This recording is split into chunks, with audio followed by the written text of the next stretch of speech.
it's recorded, whatever.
Be seated, please. All right. Good afternoon, everyone. All right, good. All right, that's a good start. We are here in a number of matters involving 861 named plaintiffs at this point, and proposed class actions relating to May 19th, 2020, the Edenville Dam. My name is James Robert Redford. I have the privilege of having been assigned this case. Now the fourth, I think, judge on this matter. Well, actually seventh, if you count the Court of Appeals judges, and if you add the 7 justices, I'm about, gosh, I'm losing count already. So at any rate, thank you for being here. The court is called to order in the matter of, let's see, there's a lot of cases, but the first one, just for sort of keeping track of things, is the first file, and that is David Krieger et al. Versus the Michigan Department of Environment, Great Lakes and Energy, Michigan Court of Claims number 20-094MM. So we have a number of parties. Thank you for everyone being here and being on time. Our court reporter today is Ms. Mindy Womack, and we're very grateful, Ms. Womack, for your being with us. This obviously, many of you I've known a long time. There's one lawyer in the case who he and I rode the bus together to grade school. So he wins he's been burdened with knowing Redford the longest trophy. But I know by reputation everybody. So thank you for being such great lawyers who are representing your respective claims and defenses in these cases. So thank you for that. I have had a chance to review a lot of the filings. I will not profess to have read every word of every complaint, nor of all of the attachments. I haven't been assigned the case that long yet. So at any rate, what I'd like to do is go through which counsel are present. I have a master list. And because do we have the portable mic with the plaintiff's side. Okay, we're in the Court of Appeals courtroom. It's not designed for trials. The Court of Appeals did not house the Court of Claims until a statutory change sometime after 2010. So it's not like my old Kent County courtroom where every table had a microphone and it was very easy to work with. So it's going to be a pass the mic situation, but because we have individuals, we're simulcasting so that interested parties can watch the proceedings, but also B, we have lawyers who are appearing remotely. We need to be speaking into the microphone for it to be able to be heard by those who are listening to it remotely. I had some cases of some interest in November and October of this past year. We were able to manage it. It's the natural reaction for trial lawyers, at least when I was a trial lawyer, is I want to stand up and by golly, I want to say it to the court right now. And so if you do that though, and you don't have the mic, not everybody has the benefit of what you say. So we'll either have you come to the podium or use the microphone. Okay, so nods of heads of everybody who understands that. Okay, so the record should reflect an affirmative for my friends in the Court of Appeals and Supreme Court who will be reviewing my work here. Everybody indicated they understood. Okay, so starting out then, we have in case 20, and I am not going to say 000094. I'm going to say 094. And then everyone else is going to be the 3-digit number for the case number. Okay, so in case 20-094, Krieger versus Eagle, and I'm going to refer to the department as Eagle. Any objection by the people of that? Okay, and I'm sorry you have a different table, but we've tried to configure it so that we'd have as many lawyers seated at the table as possible. So it is no disrespect to the important work of the people of the state of Michigan. So, all right, so David Krieger versus Eagle et al. Versus Eagle. Appearing by Zoom is Kevin Carlson. For the plaintiffs, Mr. Carlson. Is that correct, sir? Correct, Your Honor. Good afternoon. Thanks. Good afternoon. Thanks for being here. And then Attorney Generals Nathan Gamble and Danielle Allison Yoakum for the defendants in person, correct? All right, excellent. Thank you. In case 20-102 Thomas Holly et al. Versus Eagle, I do not have any indications of anyone appearing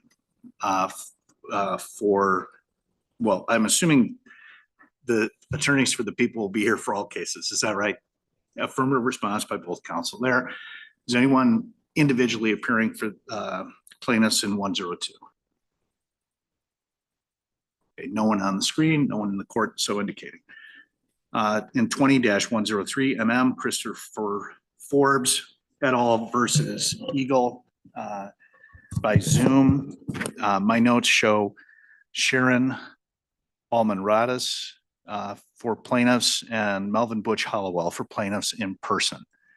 I don't see Ms. Alman-Radis. I do see my friend, Mr. Hollowell. Your Honor. I think you indicated Forbes, and that is not our case. That is Mr. Brandon Buck's case. So, counsel. Yeah. Pardon. Oh, I did. I misspoke. Yeah. Thank you. I apologize. It's Jason Thompson. Thank you, Mr. Hollowell. Sure. So in Forbes, it's Jason Thompson, Paulina Kennedy for plaintiffs in person. Is that? That's correct, Your Honor. Thank you. Okay, thank you. I apologize. So the first of what I'm sure will be many appealable mistakes by the court. So at any rate, thank you, Mr. Hollowell, for letting me correct the record before my friends, the 21 judges not on the Court of Appeals or not on the Court of Claims, on the Court of Appeals. Great. Okay. All right. Next is 20-111 Fagan versus Eagle. Sharon Almadas for plaintiff, as well as Mr. Hollowell for plaintiffs. And yes, Your Honor, and it's Sharon Alman-Rodi is how you pronounce my partner's name. Thanks. And sorry, is she? I don't. Oh, there she is. She's Okay. She's appearing by Zoom. I see her. Okay, thanks. Thank you, counsel. All right, and then 20-112 Swarthout versus Eagle. Appearing by Zoom, Michael Bonvillante. And counsel, could you pronounce your name for me, please? That's actually a very good job. So you got it right. Thank you. All right, perfect. Thank you. In 20-116, Robert Woods versus et al. Versus Eagle, David Dubens for plaintiffs. Good afternoon, Your Honor. Afternoon. Thank you. All right. In 20-118, John Bruno versus Eagle, Douglas Iyer for plaintiffs by Zoom. Let's see. Okay, I'm looking at a screen that has 9 individuals. We do have a court IT person who's assisting us. So if there's someone on Zoom that's having problems, they're probably going to reach out to them, and then that'll be communicated to Dan Kramer, our court security officer. Next, Mr. Kramer is Mr. D'Angelo. Mr. D'Angelo is one of the court's research attorneys who is assigned to assist me in this matter, as well as the rest of my court of claims docket. So if we were in the Sixth Circuit when I was assistant United States attorney, we'd always just turn the podium to the law clerks. But if you feel that you need to do that, please, and also, but obviously he's a great lawyer and he's helping us, myself and one of the other judges on court of claims docket quite a bit. So that's the people that are in the courtroom. I did Mr. Iyer appear? I don't see him. All right, continuing on then, in case 2121, Burchard versus Eagle by Zoom, Theodore Leopold, Leslie Kroger, and Rachel Flanagan, and Kevin Carlson for plaintiffs. Good afternoon, Your Honor. Thank you for letting us attend by Zoom. You're welcome. Okay, and Mr. Carlson still here. All right, great. Next, we have case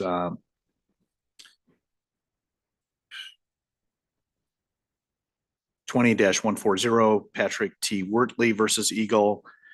Same attorneys I just indicated, and I'll indicate that they both have indicated Mr. Carlson and Mr. Leopold are here. I don't see Attorney Flanagan or Attorney Krieger. Are they, Mr. Leopold, is that the correct assessment? Yes, actually, Ms. Kroger is on, but I think not as a panelist, but watching. Oh, I see. Okay. All right. Thank you. All right. Next is 20-151, Daryl Zelenik versus Eagle. I don't have an indication of counsel appearing. Is anyone appearing other than the people for the attorneys for the plaintiff or the defense? Sorry. Next is Pleasant Beach Mobile Home Resort, 20-156. Don't have counsel indicated there. Next is 20. Yes. Okay. How do you spell your last name, counsel? And what's your P number, please? Your P number? Bar number.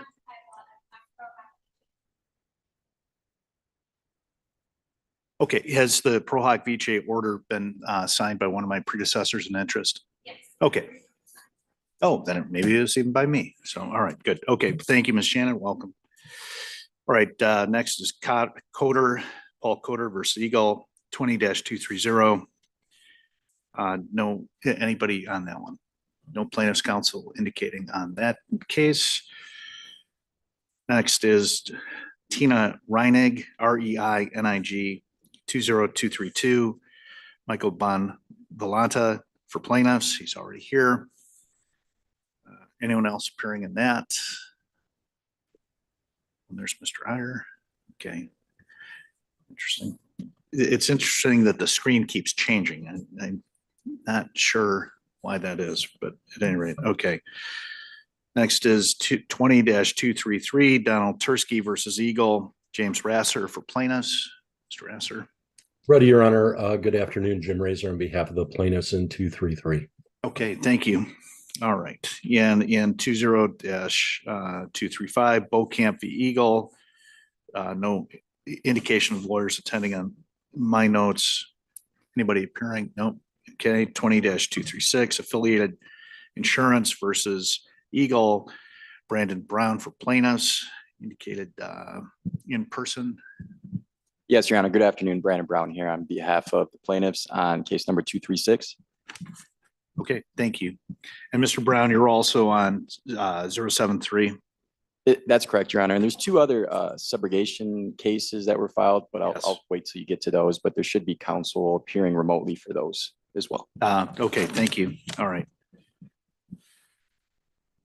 All right, and Brian Bailey versus Eagle in 20-237, Michael Beam for plaintiffs. Okay. Let's see, Mr. Beam. 20-239, Edward Burkabine versus Eagle. No lawyers indicated. Anyone appearing in that matter for plaintiff? Right. 20-240, Andrea Jamrog versus Eagle, Mr. Bonvillanta again. Welcome in this case as well, sir. In 20-241, Michael Adams versus Eagle. I don't have an attorney indicated.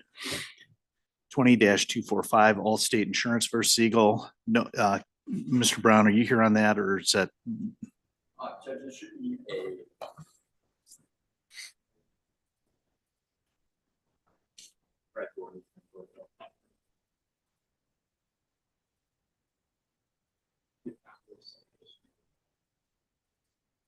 Okay, all right. Is anyone appearing remotely on behalf of the plaintiffs in 245? Oh, and I do see Mr. Beam. Thank you, sir. Mr. Beam, you're here on behalf of the 237 plaintiffs. I am, Your Honor. Thank you. I couldn't be acknowledged to speak, so thanks. Oh, okay. Sorry. We see your name, but not your countenance. So if I always feel like I should be like that because I know I have a face made for radio, but I'm sure that you're not that way, Mr. Beam. Okay. So You and me both, Judge. right. I doubt it. Okay. For you, I doubt it. But all right. So continuing in 20-246, Frankenmuth versus Eagle. And it should be Frankenmuth Mutual Insurance Company. I have Mr. Greenspan for plaintiffs, Jeffrey Greenspan. Zoom. Don't see Attorney Greenspan. In 257, Halliday versus Eagle, 260, Orrid versus Eagle, and 262, Arnold versus Eagle. I do not have any lawyers indicated on behalf of plaintiffs. Right. And in 23-073, auto owners, we have Mr. Brown on behalf of plaintiffs. Is that correct, Mr. Brown? Yes, Your Honor. Okay, and 23-074, Adams versus Eagle, we have Mr. Juan and Ben Johnson. I see Mr. Juan here in court. Thank you. Good to see you, sir. And I see Mr. Johnson by Zoom. Thank you both for being here. Good afternoon, Your Honor. Jeff Greenspan for 246. I was just let in on the Zoom. Oh, okay. All right. Thanks. Thank you. Thank you. No, it's it's interesting managing these. I feel like I'm back after the beginning of COVID when we were doing oral arguments by Zoom entirely from April 2020 through the first in-person call was October 2020. I was on that up in Petoskey, but then we went back to Zoom. So anyway, and then finally, last but not least, my friend from bus number 3, Mr. Hollowell at Jesu Grade School back in the day, 23-076, Charles Ager versus Eagle. Mr. Hollowell, good to see you. And also with you is Ms. Rhodes, who has already appeared. All right. Okay. Have I missed any attorney or any case that anyone is appearing on other than that which I've indicated so far? No one so indicating in the. I'm sorry. I'm sorry. Yep. Let me just cover. No one in the courtroom so indicates, but Ms. Peacock is now indicating. Yes, ma'am. Please proceed. I'm on 156 Pleasant Beach, Your Honor. Oh, right. Okay. Are you Pro Hoc Vice as well, counsel, or are you Michigan counsel? Nope, I'm from Detroit, Your Honor. And you filed an appearance. Your P number is someplace in the file. Yes, Your Honor. Okay, perfect. Okay, have I missed anyone else? Right, I'm not an auctioneer, but I'll say going once, twice, and 3 times. Okay, we're done with that. All right. So today is February 16th, Friday, 2024. The events giving rise to the claims that bring us here took place on May 19th, 2020, nearly 4 years ago. I was assigned this case as the fourth judge on the matter. I think January 31st or thereabouts. So about 2 weeks ago, issued an order immediately scheduling the status conference, and the procedural status of the case is that previously one of my predecessors, the Honorable Cynthia Diane Stevens, on May 21st, 2021, issued an opinion and order denying the defendant's motion for summary disposition, which was filed under 2.116C7 and 8. Although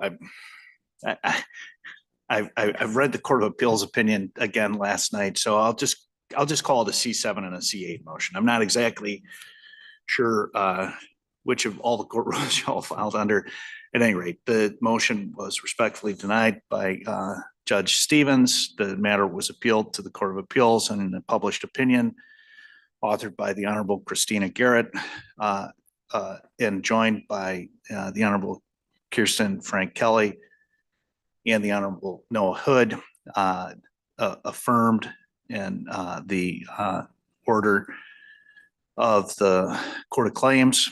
And on December 21st, 2023, the Supreme Court of our state issued an order which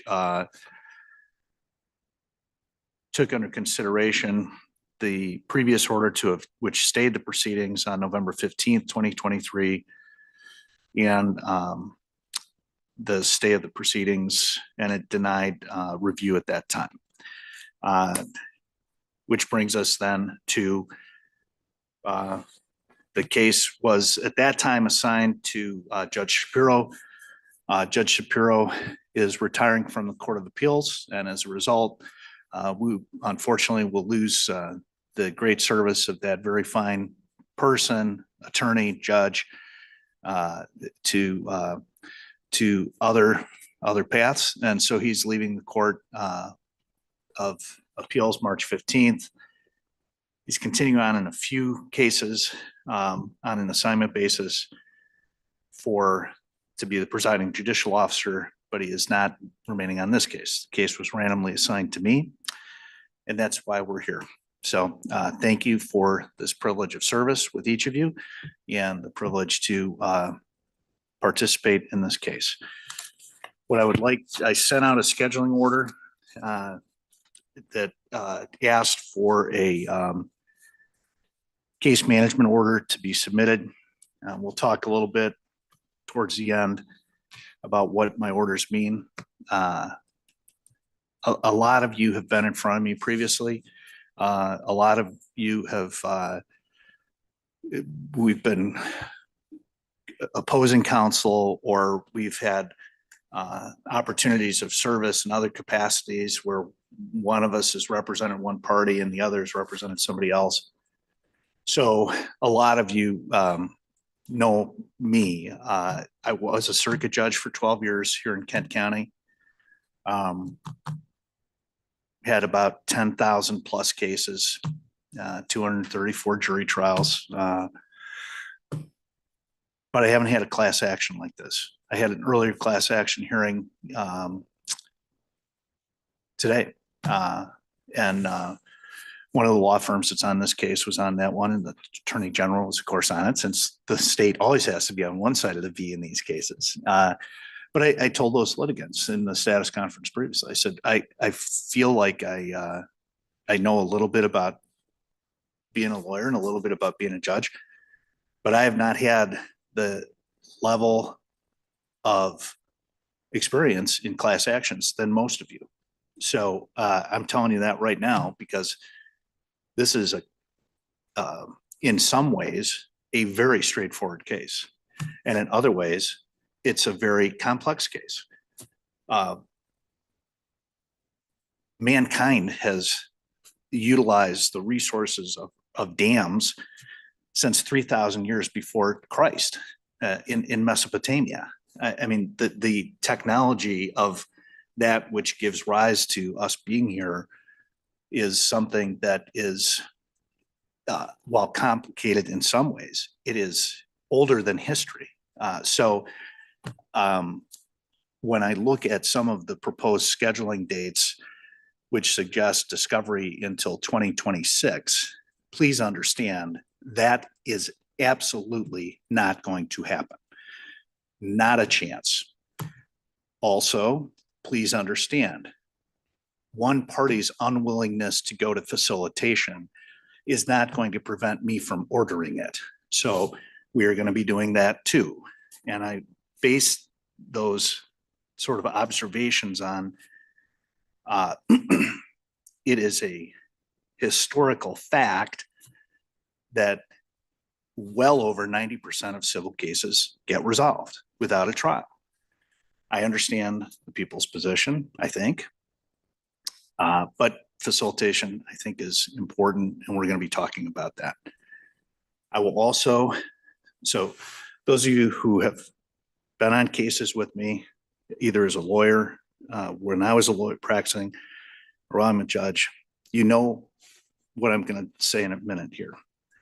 I've had the great blessing of my life to be married to my wife for almost 38 years. And she says, Jim, one of your greatest strengths is you're very direct. And I say, oh gosh, Diane, thank you. That is such a nice thing for you to say.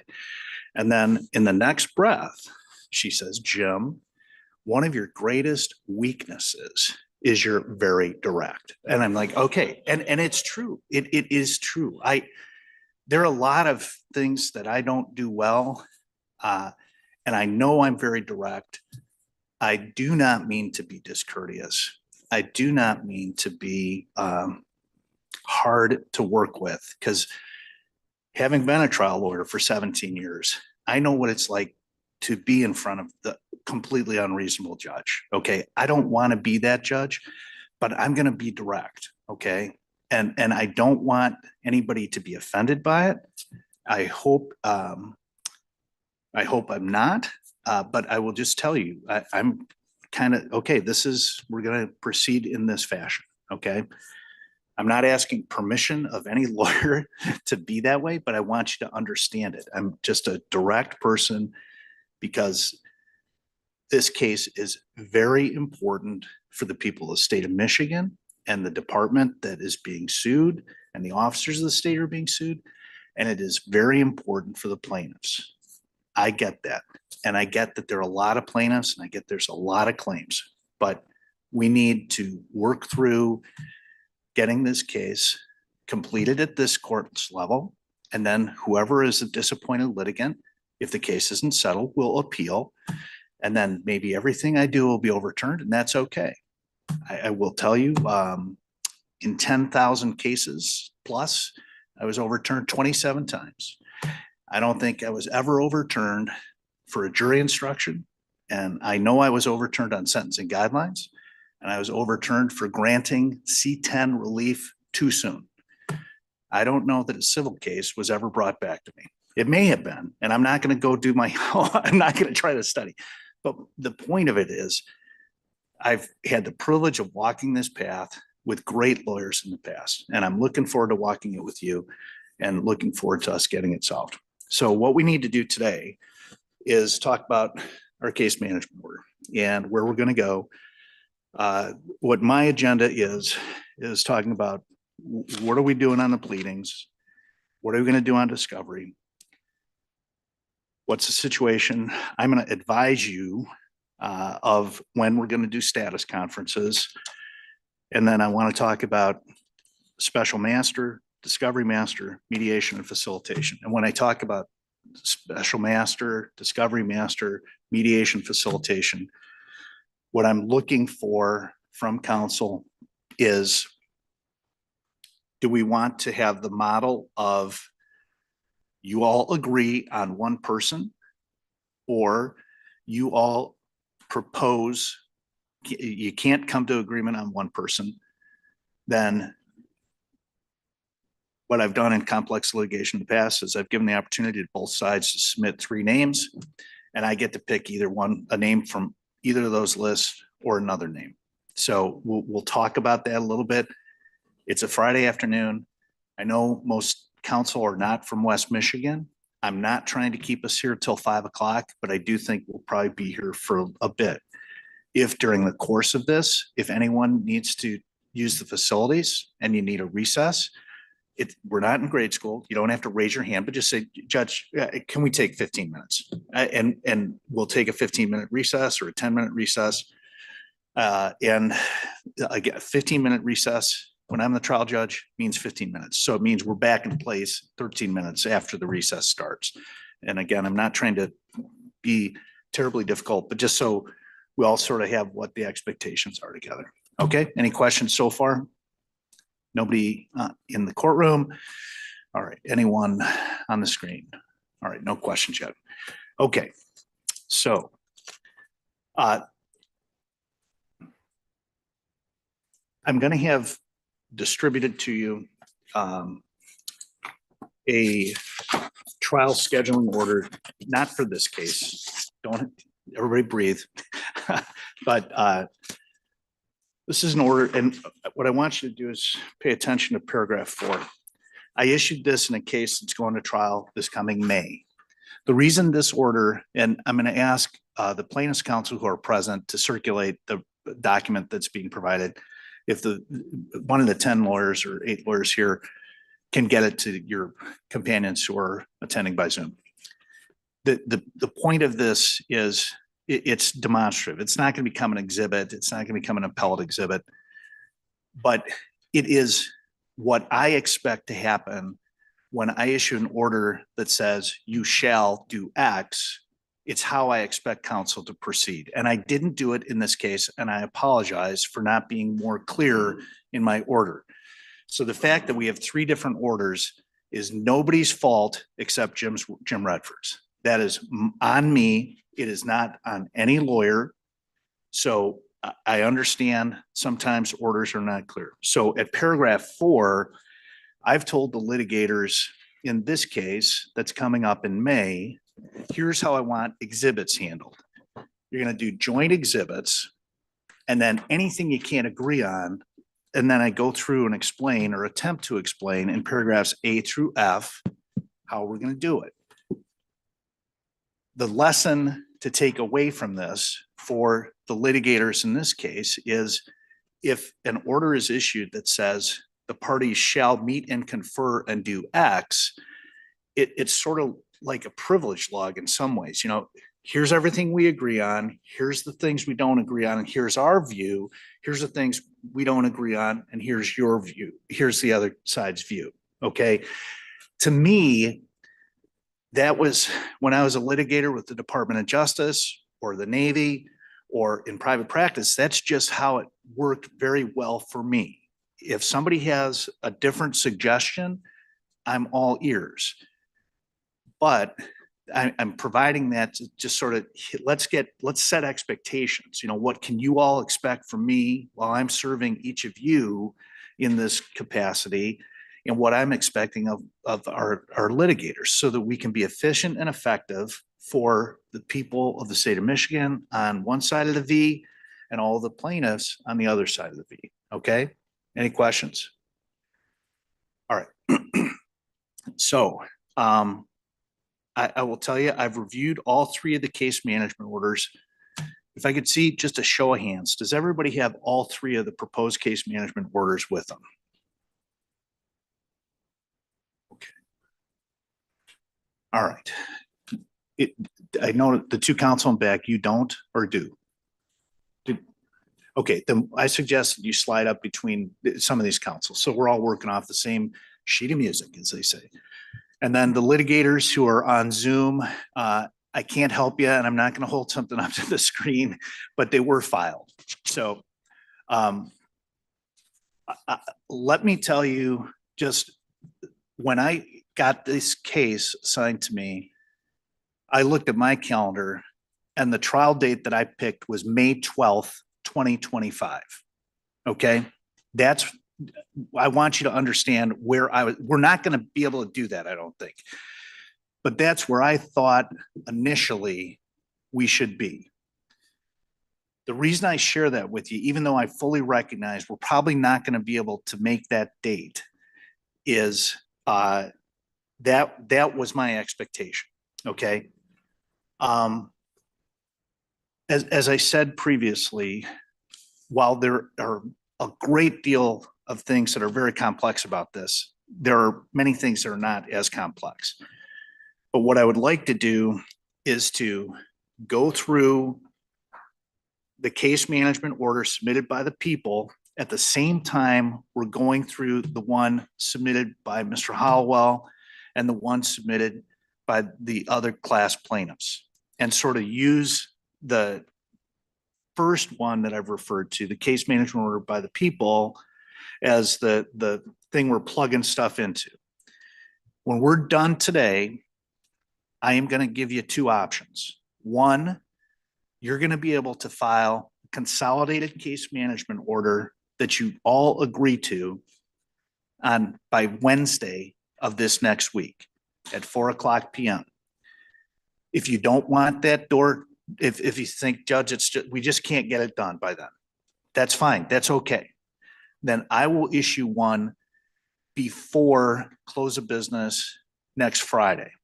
Why is close of business next Friday the date?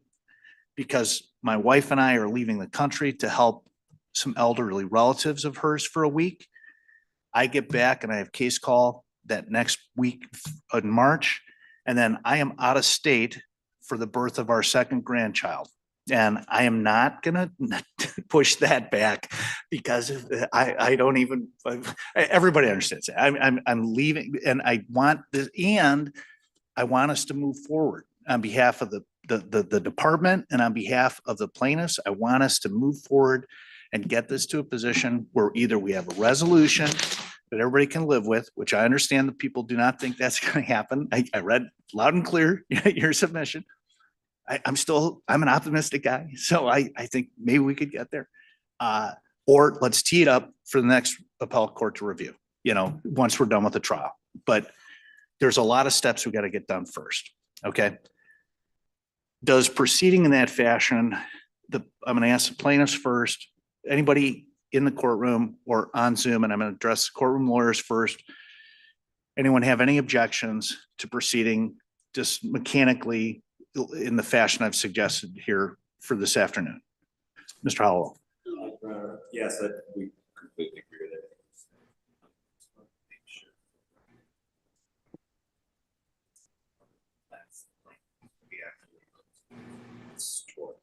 Right. And they're separated by class. Yes. Separate, and then also subrogation. So. Right. Very well stated, as I would have expected, and absolutely accurate.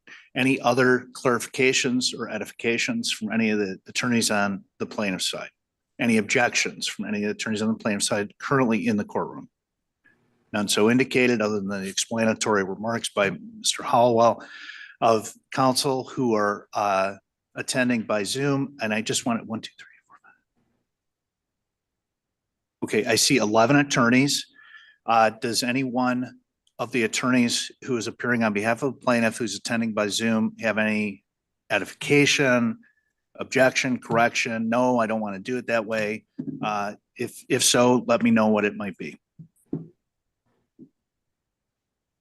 All right, no one's so indicating any difficulties. Thank you. And then on behalf of the people, counsel. Same. Okay. All right. Good. All right.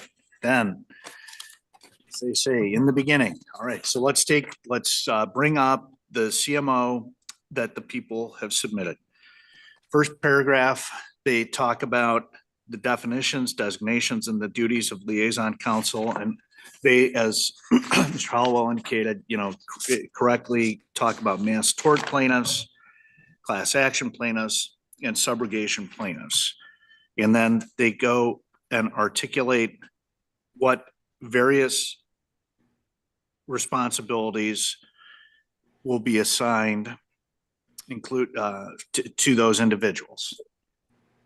All right. Because there are fewer lawyers on the defendant's side of the V, I'm going to probably start my inquiries with them because it'll just be quicker as I go through this exercise. I'm not meaning, I know the plaintiffs have the burden of proof, and traditionally I would ask the plaintiffs first. However, there are many more plaintiffs' attorneys. So I'm going to direct my first set of questions or responses from this point forward, in most instances, to the attorneys for the people. So counsel for the Attorney General's office, this is your document. Are you satisfied with this basic procedure? Yes, Your Honor, we are. Okay. Oh, are you picking it up? The folks who are on Zoom, are you able to pick up counsel for the people when he's talking right now? Your Honor, this is Mr. Leopold. If Mr. Gamble can speak a little bit closer to the mic, it would be appreciated. Okay, thank you. And I apologize to the extent that I've not, done that. Okay. No apologies. Thank you. Hopefully that works a little bit better. Is this any for better? everybody. Much better. Thank you, Nate. Okay. Your Honor, and this is just, our proposal here is just from experience from other complex litigation that we've been involved in where, we have at least 16 very competent, good attorneys on the plaintiff side. But when it comes to the nitty gritty of going through discovery, taking positions in negotiations, it's really difficult from the defendant's perspective.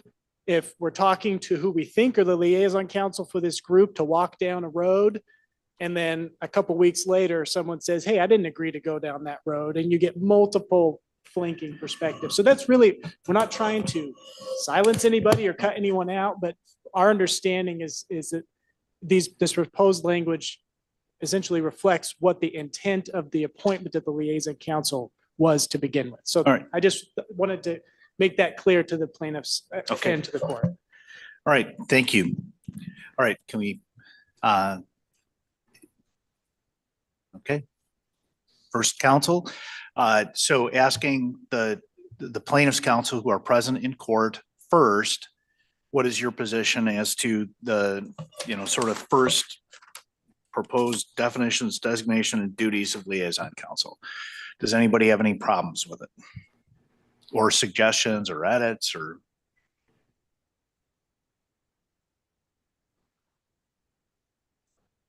Okay, hold on, Mr. Howell. Can everybody hear Mr. Hollowell? Or is it the same situation? We need individuals speaking to hold the microphone. Okay, all right. That would help. Yes, as it relates to the master plaintiffs, and again, my co-liaison counsel are Ted Leopold and Ben Johnson. And Tom Wan is here also as head of our discovery group. I think as it relates to Roman numeral 1, we don't have any issues. Okay, thank you, Mr. Hollowell. Thank you, Your Honor. And then I apologize, but when you speak, when individual counsel speaks, just indicate who you are, just so the record will be clear. Thank you. You don't know me yet? No, sorry. I said, so the record. The record should know me as well. No, my name is Dave. Lord. No. Dave Dubin here, liaison counsel for the class. Conceptually, we also do not have any issues. There is the only issue I see is the recitation on page 2 that includes 4 cases as being class action plaintiffs that I believe are really mass cases at this point. And those would be case numbers 111, case number 112, case number 118, and case number 151. So those cases, it's your position, should be in the first mass tort plaintiffs group? That is my understanding. That's correct. They're not part of our group. Does anyone disagree with that? This is Michael Bonvolante here on case number 112 with the Swarthout matter, and that's correct. On our behalf, we're pursuing the Swarthout matter along with our 2 other cases as mass cases. Okay. Your Honor, Douglas Iyer on 118. I believe we are intending that it's still a class, but I will review our complaint and review with my managing partner if in fact that's changed. All right, so 118, it's a question mark. Is that correct? Yes, Your Honor. I'll double check, but I believe we are intending to still pursue as a class. All right, and then in 111, 112, and 151, 111, 112 are supposed to be in the first group, is that right? That's right, Your Honor. Okay, what about 151? I believe that one should also be in the mass group too. Anybody disagree with that? Okay, hold on. We've got people, the attorney for the people. Your Honor, it isn't that the defendants disagree with that. We thought that was a possibility. And so on pages 2 and 3, at the point when the pleadings are put in, we have some language proposed in there that just says, if you're in the class group right now and you want to be in the mass group, just have the new pleadings reflect that, because Okay. the current pleadings as they're currently in the court record show those cases as class cases. So once they're amended, we have no objection. They can proceed however they wish. I was just making that clarification. Thank you. That's helpful. Anyone else who is appearing by Zoom wish to be heard? All right, the record should reflect that no one has responded. So, all right, I understand the two changes that should be made at this juncture. Mike, are you taking notes as well? Excellent. Your Honor? Yes, please, ma'am. I'm sorry, I can't see you raise my hand on my screen, otherwise I would have. This is Sharon Allman Road, and I want to say that the Fagan case is mass. That is a Miller Law case. Right, 111. Right. Yep. Yes, we already established 111 and 112 should be in the mass group. Okay. Okay, thank you, ma'am. All right. All right, Roman numeral number 2. Anything else on Roman numeral number 1 or the subject that addresses? For the people, no, none so indicated. Lawyers in courtroom, no one so indicated. No one on the screen. All right, Roman 2, consolidated complaints, answers, replies, mass tort plaintiffs, class action plaintiffs, subrogation plaintiffs are each file a single consolidated complaint for their group. The result will be 3 operative complaints in this litigation. The court recognizes some current class action plaintiffs may instead wish to proceed as mass tort plaintiffs. If so, those class action plaintiffs should be included in the complaint for the mass tort plaintiffs rather than the complaint for the class action plaintiffs.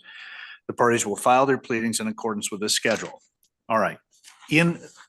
As relates to this, there are multiple recommendations in the various case management orders. One suggests one master complaint with individual short form complaints. And I'm not sure whether that's as to each of the 861 plaintiffs or whether that is as to the individual 20 or 40 cases. Another 3 complaints with, as indicated, the class action, mass tort, and subrogation. So, Mr. Hollowell. Thank you, Your Honor. Yes, we are suggesting one master complaint and not a consolidated complaint as is indicated in paragraph or Roman numeral 2 on page 3. Why do you suggest that?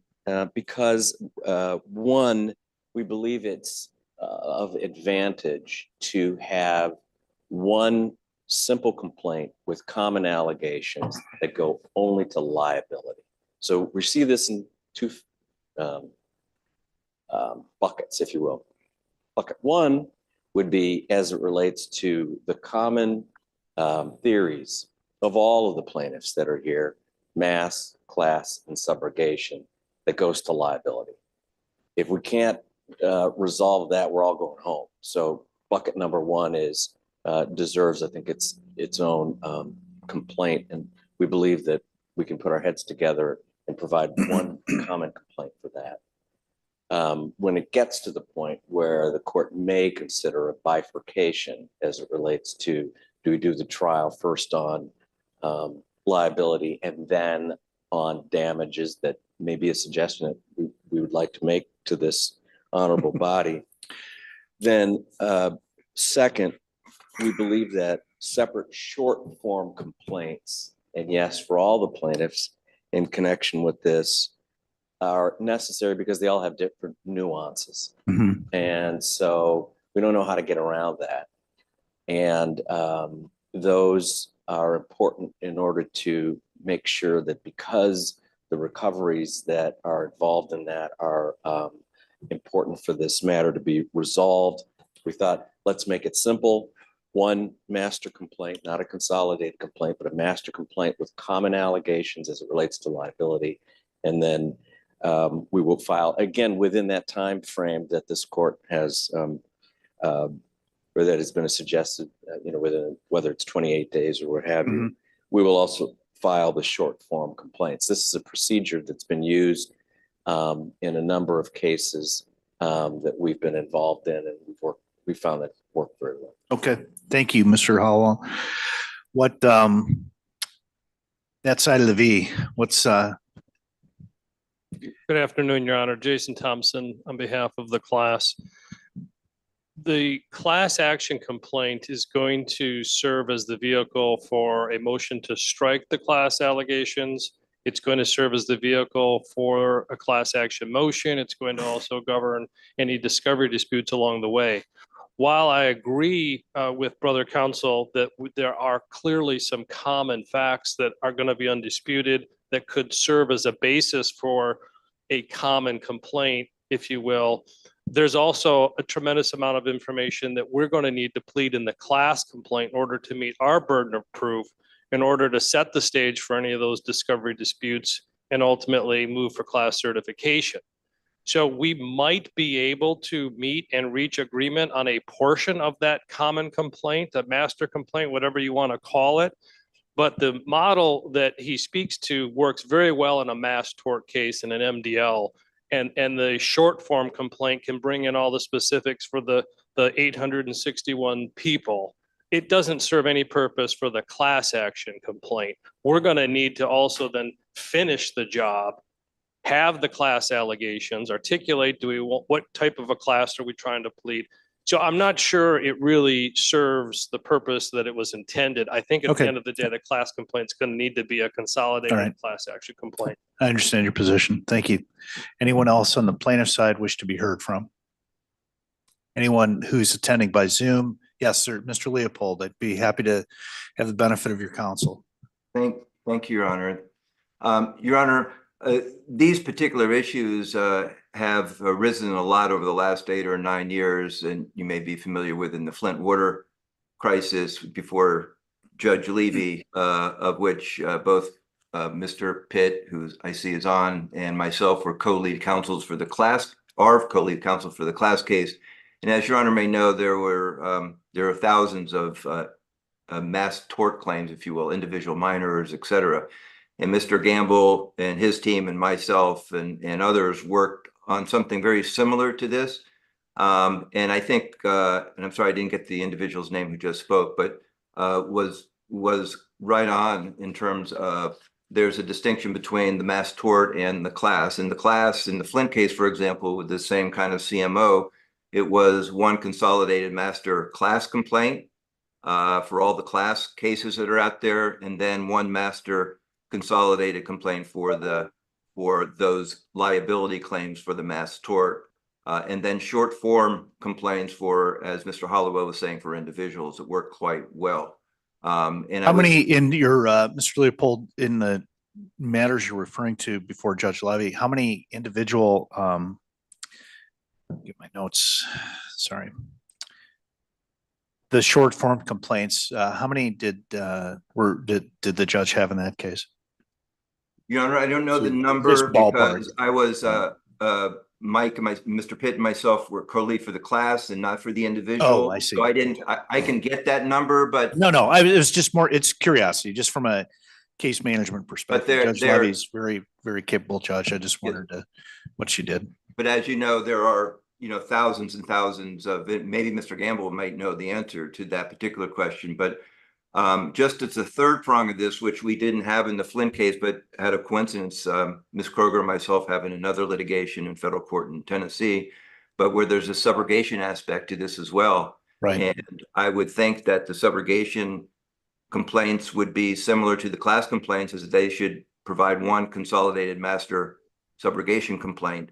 And on the particular issues of the short form, as we did in the Flint case, I think the parties can narrow down what the state is looking for on the short form type of information, and we can coordinate and get something of substance that both parties can hopefully agree to.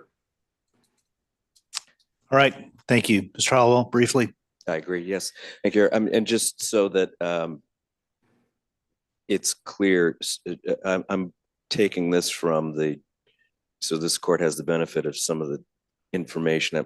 You may already have this, Judge, but from the June 16, 2020 letter from the Michigan congressional delegation to President Trump, which was signed by Senators Stabenow and Peters and Congresspersons Upton, Molinar, Kildee, and Lawrence, they have the following numbers in there. 3,700 properties, 2,300 homes.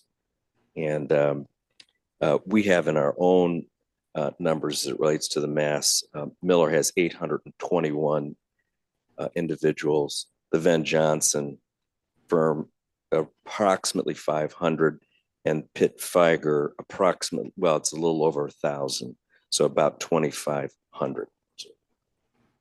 Thank you. All right. Anyone else on behalf of plaintiffs wish to be heard? No one indicating. On behalf of the people, what's your position, counsels? Thank you, Your Honor. Nathan Gamble with the Attorney General's office. And Mr. Leopold will have to correct me if I'm wrong. My recollection in the Flint is that we definitely had different complaints. There's no question about that. And that's an issue really for the plaintiffs. Our proposal is that they each file their own of the three groups. But for the mass tort in Flint, it was not required to file a short form complaint. So all of those thousands of people did not also file a short form complaint. It was that if you were dissatisfied for some reason with the mass tort complaint and you had something else you wanted to add or a different claim, then you could file a short form, and it was a standard form that was like 2 or 3 pages, and they just checked boxes on it. So that was the system that was in place in Flint. It wasn't that thousands of these short forms complaints came in. Otherwise, that would have just defeated the purpose of having the master complaint to begin with. So whether the mass tort group wants to do it that way or not, we don't feel that strongly about. It's for us, this is more of a plaintiff's issue. From our perspective, what we don't want to happen is to have not just these 3 master complaints that are filed on behalf of the 3 different plaintiffs groups, but then also be getting dozens or hundreds of different complaints that we also have to answer. And so it raises the question, so at the point when we challenge these complaints with dispositive motion briefing, does the court look just at the master consolidated complaint or all of these individual complaints? And so do we have to challenge just the one complaint, or do we have to file, dozens of separate dispositive motions? And so this might be, frankly, the court, if it has a connection with Judge Levy in the Flint cases, might not be a bad idea to connect with her. She is expert on these issues. The one thing trial judges never want to be referred as an expert in something, because you've spent too much time in the saddle on a particular set of cases. She's a terrific judge. With I've heard nothing but very positive things about Judge Levy. And so, if the mass tort plaintiffs want to do it the way they're proposing, I don't think we have a strong objection to that. The only concern would be kind of the procedural issues. All right. Thank you. Mr. Leopold. Yes, Your Honor. I'm trying to recollect, many years ago now, how the liaison counsel for the mass torts plaintiffs did it, and Mr. Gamble may be correct. But I think, to be crystal clear, what we're really referring to is, since we want to do a master consolidated complaint on the liability issues, is to then work with the state on maybe short form, quote unquote, complaint is not the right words, but a short form sort of, for lack of a better word, maybe interrogatory type of information that the state would want for each of the representative individual claimants, so that they'll have some baseline of some of the information that they would normally get in a individual complaint, such as, you know, residence, the home, whatever the claims may be. And we can work out sort of a questionnaire type of process. That's sort of what we're thinking. All right, thank you. All right, no one else indicating.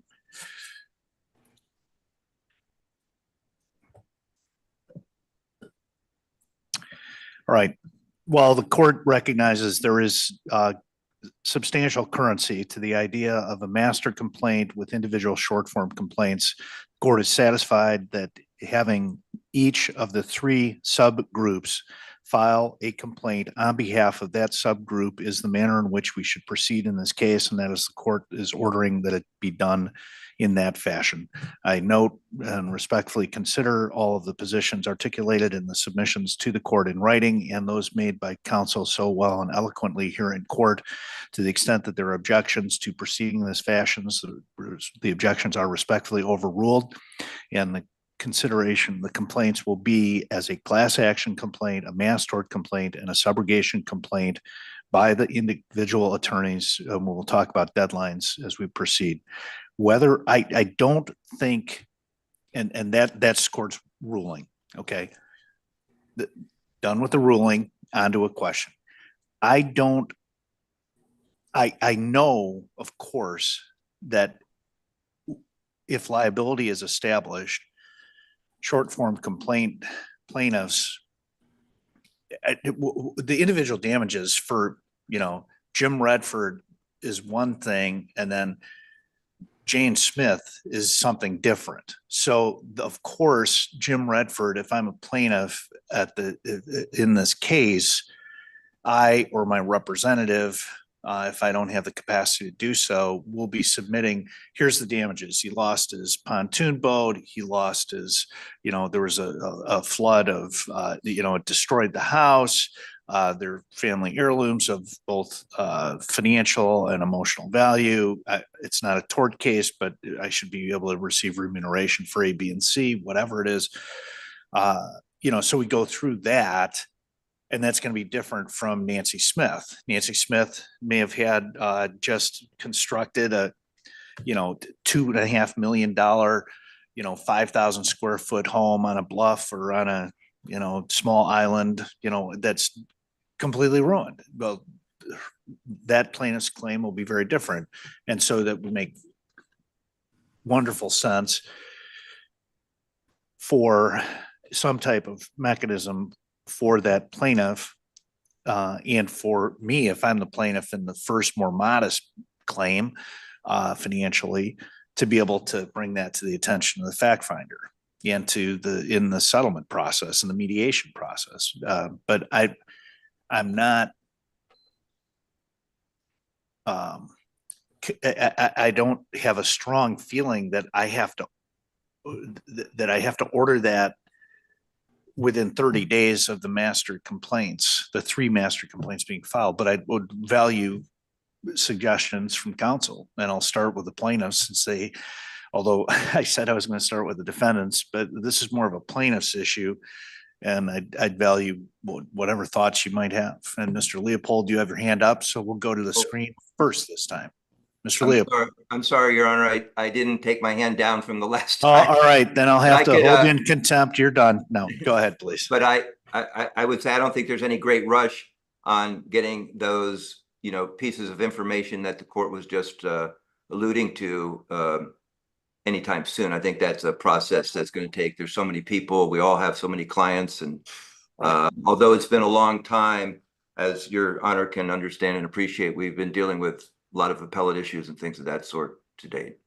Yes. Okay. Jason Thompson again on behalf of the class. The class certification question is going to be liability and causation. So we completely concur. Damages aren't going to be part of the class certification process. Agreed, Your Honor. Right. Anyone else wish to be heard? All right. Ms. Almrod. Okay, it's Almond Road, and thank you. I just want to say that the plaintiffs in this, I assume that this complaint will be, and this was our suggestion, and I assume it'll be like an in-ray Midland flood. So it won't actually name all the plaintiffs, and that was the reason in part for the short form, so that we preserved all of the named plaintiffs in each of the respective law firm short form complaints and say that they were claiming their damages. Actually, the identification more specific damages is a later step in the process through plaintiff fact sheets in lieu of other types of discovery that might be more conducive to getting information that is actually necessary and is actually more streamlined for everyone. And that was actually part of that process, was the plaintiff fact sheets versus actually just preserving the fact that we have these complaints and that they have separate names and plaintiffs on them. What are you suggesting? I'm suggesting that's really the reason for the short form, is maintaining the fact that, you know, Joe Smith has a claim, because the complaint that's going to be the master documents is going to be an in-ray document, I assume, an in-ray Midland flood. It won't have named plaintiffs on it. It'll only have the defendants on it. So to maintain the names of the plaintiffs in the case and maintain our case filing numbers and so forth, then we all file short forms for that purpose. And I'm not saying that timing of that has to be, that can't be later. But in terms of the short form, it wasn't to delineate all of the, with specificity, the damages. That's more for the plaintiff fact sheets that we proposed as part of the discovery process. All right, thank you. All right, so the court's order is going to be that the class action complaint, the mass tort complaint, and the subrogation complaint be filed independent. There be three separate pleadings. We're going to leave for another day the short form complaint, the plaintiff fact sheet on damages, and I will invite all, I don't know how many lawyers there are, however many lawyers there are, to reach some type of stipulation of how you want to do that. That's and if you can't reach an agreement, I'll decide. But I would be very surprised if you couldn't come up with something yourselves on how to proceed in that fashion. Okay, so then we turn to page 4 of the defendant's proposed case management order. It provides dates. Each plaintiff's group's consolidated complaint to be filed by, answers, replies, notice of non-party at fault. There are 4 dates that are set forth. I'm assuming since the state proposed them that you're okay with those dates. All right. Turning to the other side of the V. What's the, we'll jump. We'll go to subrogation counsel because he hasn't been able to say anything first. He gets to talk first this time. So Judge, we're fine with these dates. The only thing is my wife's actually set to give birth to my first kid in early April. So I just. Congratulations. Thank That's you. awesome. If there's an issue with me being out to file that, I think I'd be able to work with defense counsel on a brief extension to accommodate that. But that's. Yes, I'm about to become a grandfather for the second time this coming month. The court will liberally address, issues of new members of the firm interfering with the counsel's ability to file. Thank you, Judge. Yeah. All right. Any other plaintiffs counsel wish to be heard on these dates? Melvin Hollowell on behalf of Master Plans. I think we're okay with those dates. We good? David Dupin here on behalf of the class. We're good with the dates. Okay. No one in the courtroom is indicating a desire to speak. Anyone else who's attending by Zoom wish to be heard? All right, those be the dates. Thank you. All right, initial disclosures. And I know Mr. Hollowell in his submission indicated that he did not believe initial disclosures were, I don't want to paraphrase, that they be waived under 2.302A1. The state has asked for them. Mr. Hallowell, why do you think we should waive those? We think they're, Your Honor, again, Melvin Hollowell on behalf of the Mass Tort Plans, we think they're unnecessary. They're overly burdensome and can only contribute to delay. That rule, this court knows, was effective as of January of 2021, but under MCR 2.302A1, it indicates that the court can modify by stipulation or court order, quote unquote. And this case is, as this court has correctly noted, has been going on now for 3.5 years. And per 2.302A1, let me just, I'm going to interrupt you for a second. I'm going to stand up and I'm going to listen to Mr. Hollowell or any other counsel while I'm standing. If anybody in the courtroom feels like either counsel or if our court reporter needs to take recess, if you want to stand and stretch your muscles, mine are 63 years old, which is older than most years, except maybe Juan. Juan's probably around that same age frame, but older. Holy cow. You're preserved well, Mr. Juan, as I would have always thought. But at any rate, I'm going to stand. It's not to be discourteous, but it's to stretch my back. If anybody else wants to, while you're doing it, please feel free to do so. But that's what I'm going to be doing. So if you see, what is the judge doing? No, I am not storming off the bench. I'm just stretching my back. Mr. Hollowell, please continue. Thank you, Judge. I'd also direct the court to MCR 2.302F, as in Frank, 2, and that says that the court may change the disclosure requirements, unquote. No, I think I agree completely. I have the authority to, but Yes. Why would I want to? That's why when I saw your submission, I thought, well, gosh, why wouldn't we want to get this out there? Because, Your Honor, it is only going to delay discovery. Well, we don't want that. We don't want that. That's the key thing, Okay. So, and the information is already out there, so it just adds to delay. This case, that's why I said this case has already been going on for 3 years and 9 months. And we've already filed notices of intent per MCL 660.6431, which is required. The Court of Claims notice. Yes, in the Court of Claims notices. So, and as it relates, and this all, by the way, this is, we've been throwing around Flint water. This is materially different in the sense that these are all property damage claims. No, I agree. This is, this is about damage to physical property, right? I don't think there's a single personal injury tort claim. Is that correct? Correct. That's correct. So essentially, you have to, under the statute, file for these property damage claims within 6 months of occurrence. We've done that. And so those notices have a lot of information in it. We did this. This case is about property damage. We filed it with the clerk of the Court of Claims. 660.6431 parallels, by the way, MCR 2.302A. And it's got the requirement under the statute says a detailed statement of the nature of the claim, the items that are damaged, a designation of the agency, the state agency involved, and verified signatures of the claimant.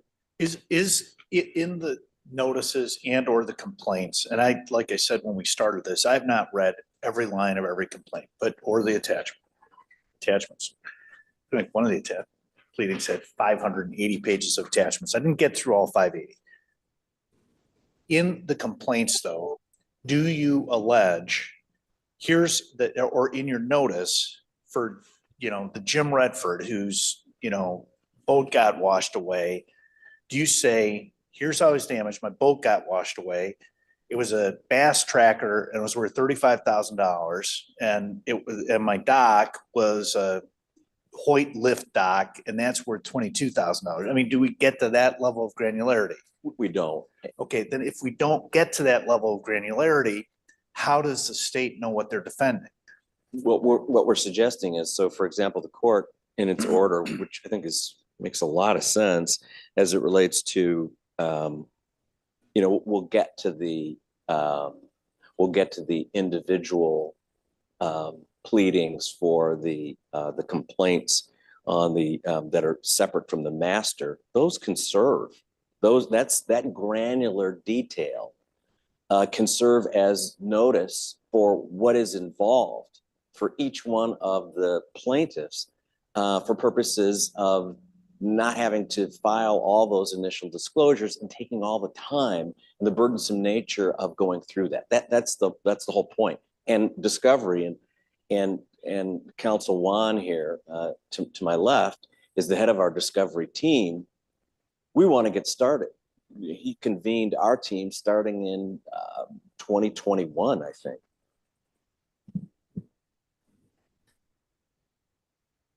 Judge, I think that what we're talking about, and this is what Mr. Leopold talked about before, is that as we progress past the liability proofs, we'll have a form that we'll agree upon with the state where each individual property owner lists their address, lists their damages, and there'll be a form that can be applied to each one of those people.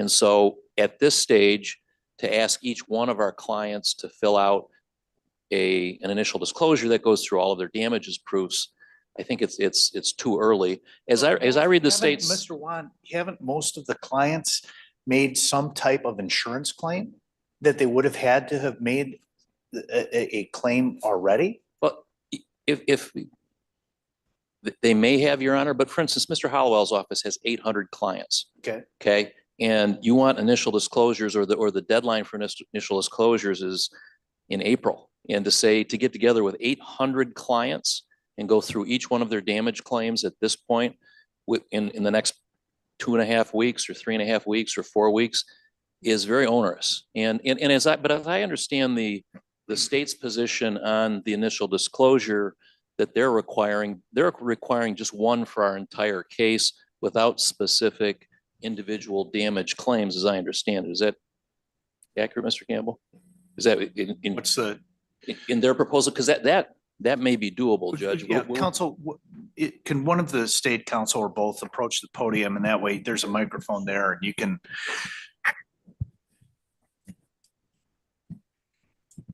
Your Honor, the initial disclosures process we think can be a valuable way to speed up the case because it's not just about figuring out whether someone's pontoon boat was destroyed. It's where the plaintiffs identify where are the documents that you're going to use to support your case, who are your key witnesses.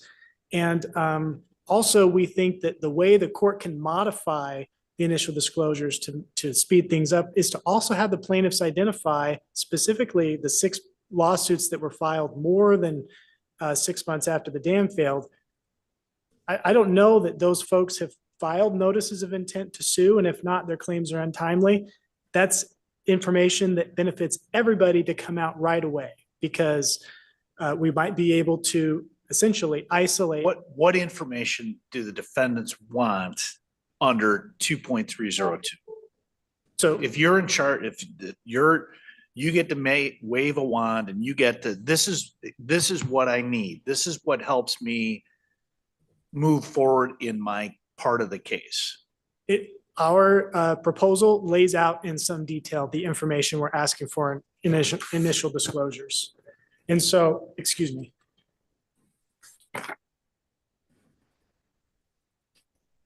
So for the mass tort and the class action plaintiffs, we think that they should identify if they received a payment from an insurance claim and indicate whether their claim is being pursued simultaneously by the subrogation insurance companies. For the subrogation plaintiffs, we'd like to know the name and address of the insured. Yeah, but for example, in the Frankfurt case, I looked at the complaint and the attachments before we started the hearing today. That's got an appendices which lists, there's 3 pages of insureds. The dollar amounts are spelled right out there. I don't remember if it has the address, but I think it does. What, don't you already have that for the subrogation ones at least? For some of them, but not all of them. So there are several that don't have that information. And then in sub C, Your Honor, for all the plaintiffs, there are two different times where they would have made claims. And so one is if they file the claim with their insurance company. The other is if they file the claim in the bankruptcy proceedings. The dam owner and the dam owner's family of companies, they were liquidated or in the process of being liquidated through bankruptcy. So we would like to know if the plaintiffs filed claims. Right. And for how much. All right. Understand. And so so trying to answer your question. Okay. We tried to All lay right. out some. Stay at the podium. You know, who wants to talk on this side of the V? Your Honor. Melvin Okay. Hollowell, Your Honor. Mr. Hollowell wants to speak first, Mr. Leopold, then we'll get back to you, sir. I think that, you know, that kind of the reference to the bankruptcy proceedings actually augurs against the state's position in this instance because they have all that information. They've been litigating this case for years in the Western District here in the Western District of Michigan. They have that information. This is just going to stretch this thing out forever. We want to get started. So that's the core Right. of the core of the argument is that it is within the court's purview to do away with these initial disclosures, which we think are burdensome, is just going to prolong unnecessarily the case. I don't know that it'll prolong things. I do think it will be burdensome. But how do we reach any meaningful discussion about facilitation or settlement if the other side of the V doesn't know what you're asking for? You know, we do think they know what we're asking for, but what we're saying is we can put together those short form fact sheets, as my partner Chanel Monroe has indicated, and those short form fact sheets, which the state is familiar with. We've used that in other cases, and as Mr. Wan has indicated, also those could be used for purposes of complying with at least the intent of initial disclosures while we're getting on with the case. Mm-hmm. Looks like you wanted to say something. Your Honor, and just, I want to understand, because sometimes the phrase short form and the phrase fact sheet are being used interchangeably. I don't think Mr. Hollowell is referring to short form complaints. No. Okay. So I don't think so. So really, we're open to a discussion about fact sheets. If the fact sheets provide the information we're asking for, we're fine with that, and having deadlines for when they're required. And we can discuss with plaintiffs what those fact sheets should contain. If we want to call them initial disclosures or fact sheets, it doesn't matter what they're called. But the proposal here outlines the information that we think should be on those fact sheets or initial disclosures, whatever the plaintiffs would prefer to refer to them to. So. Okay. Mr. Leopold. Your Honor, I think the last two comments by both Mr. Hollowell and Mr. Gamble sort of summed up that I'm not sure we're that far off. I think a fact sheet with the parties sitting down and setting out and attempting to agree, which I'm sure we can, an approximate type of information the state wants. I can appreciate what the court is saying. We're going to get to a resolution in this case, and we're going to have a good faith mediation. The parties are going to have to do this anyway. So I get that. I think that the core issue is, can we have some time to work through this issue in a reasonable time frame to get those fact sheets to the state, and at the same time not be held up, which is the next section, on moving forward on discovery, which has Right. there's been held up for quite some time. Okay. Anybody else? Mr. Wan. Yeah, just returning in terms of discovery, because I'm going to be one of the chairs of our discovery group. Yes, sir. The concept, I think, with this case is basically bifurcating liability and damage discovery. That liability discovery should go first. I think it's fine to file one set of initial disclosures that identify the folks that we think are important in our, at least initially in our discovery process. And then as we get through that, we then turn to the damage in discovery, which, as Mr. Leopold said, as Mr. Gamble and Mr. Hollowell said, can be handled through this not short form, but with these questionnaires on damages. What's your address? What are your damages? What kind of, did you have any insurance payments in there? And you can do that in like 2 pages with 20 lines and fill that in at the end. And then when your honor is concerned about, well, how do they know what they're claiming? Then they know what they're claiming. They get 250 of these questionnaires from people. And at the bottom for each one, my damages are $42,000. My damages are $75,000.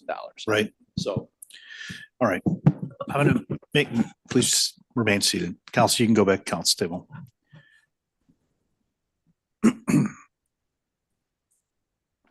It is my experience universally, not sometimes, not 80% of the time, but universally, right now, every lawyer who is in this courtroom and every lawyer who is on the Zoom, you already know at least 90% of what you're going to know at the end of everything. There is no question in my mind that you have a complete encyclopedic knowledge of the facts giving rise to the liability issues and a pretty good hunch on ballpark of damages issues to a confidence level of 90%. It is equally my certain belief and conclusion that no matter how much time, how much energy, how much effort we put into discovery as lawyers, as the court, as the support team for the court, will you ever know 100%? You're just never going to know 100%. So we are talking about the expenditure of resources of gigantic proportions to learn 5%. That is an uneconomical utilization of time and resources of counsel and parties. Mr. Wan, you suggest we have a bifurcated, let's decide all the liability first and then get past that. I understand bifurcation. And I think in many respects, bifurcation has a lot of advantages. One thing bifurcation does not advantage or advance is settlement. Because if you go through and right now, there are, if we borrow terms from our sisters and brothers who are scientists, there are many free radicals in this equation that is this litigation. There's all sorts of things that could happen. Redford could really make a bunch of mistakes on evidentiary issues that are ultimately going to be appealed successfully by the non-prevailing party at the trial court. Redford could be brilliant and not make any mistakes. And then everybody's going to have this rock solid record or something in between. My guess is I'll probably make plenty of mistakes. My guess is I already have today. I can't imagine that I haven't. But my point is, right now, there is unpredictability for both sides of the V in this case. That unpredictability leads to there is at least some value to considering settlement and resolution short of a fully contested trial. But my point is principally, it is, I think, when we have lawyers of the caliber that we have in representing every party in this case, who's appeared either virtually, has appeared previously. I mean, this is a who's who of Michigan law. I am so privileged to be here with the people from the state of Michigan and the Attorney General's office, and they're very, very good lawyers at the trial and appellate level. And on the plaintiff side, you know, we're almost into Tiger baseball season, long ball hitters, everybody. I mean, there are no bad lawyers on this case, and I am so grateful for that. But I want to move us forward in a way that gets resolution. And so I hear what everybody's saying as far as on the 203. the 2.302 issues. All right, as relates to the 2.302, does anybody else have anything they want to say before I rule on this? No one's so indicating. With regards to paragraph 2 of page 5 of the defendant's proposed case management order, the request for additional information is granted in part and denied in part. And consider, and I know this isn't exactly a motion, but just so we're all on the same page. That's how I'm used to speaking to the record. So I apologize if it's confusing or if it looks like I'm losing my mind and I think that there's a motion before me. I know there's not a motion, but okay, here's what we're going to do. We're going to get, the parties are going to endeavor to come to generate a mutually satisfactory factual information gathering sheet that plaintiffs that are identified will be able to provide to their counsel. The document should not be longer than 2 pages in length.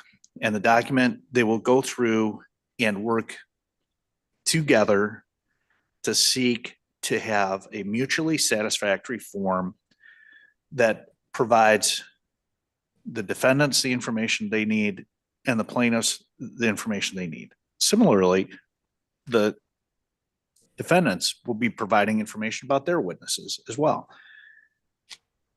This form today is February 16th. It is the preference of I'm not going to order it at this point, but I'll tell you my strong preference is that you reach an agreement on what the form is going to look like. And Mr. D'Angelo, if you get this date down, by April 5th, 2024. And that the form be reviewed and completed in the vast majority of parties and plaintiffs and witnesses on or before July 31st, 2024. That's 120 days from now. It also gets us in the wheelhouse of defense knows what you're thinking about. Plaintiffs, it gives you time that you don't have to miss, subrogation lead counsel's birth of his first child. We want to keep everybody working together in a reasonable and orderly fashion. Is that satisfactory, Mr. Howell? Yes, Your Honor, that makes a lot of sense. I just want to make sure that with the dates of April 5, July 31, that it is submitted, these fact sheets, in lieu of. Yes. So that's we're saying we're going to do this and the court recognizes I have the authority to order under 2.302. This is in lieu of the 2.302, and it's not going to be a bar from discovery. The fact that we don't have them till 31 July, the feast day of St. Ignatius of Loyola, the founder of the Jesuits, from whom I have some miraculous way obtained 2 degrees. That it doesn't mean we're not doing anything till the 31st. Okay, everybody understand? Excellent. Sorry, no, yes, we can. All right. I was a Navy and Marine Corps judge. Mr. Wants heard me talk about it, so is Mr. Alua. We used to call them, if a jury in the military is called a member's trial. If a member had to use the facilities, they would raise their hand. Captain Redford, we would like a health and comfort break. So we are going to take a health and comfort break for 15 minutes. We will reconvene at 2:45. Thank you. Your Honor, that's what they say at the Detroit City Council. Oh, is that right? Oh, nice. I did not. All right, we're in recess.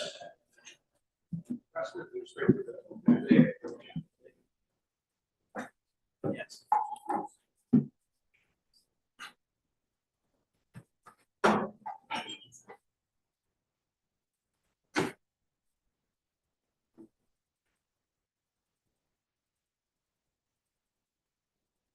Were you Mr. Pitt today? This is Sharon talking to you. I'm good. I'm good. How are you? Sure. I'm fine, thank you.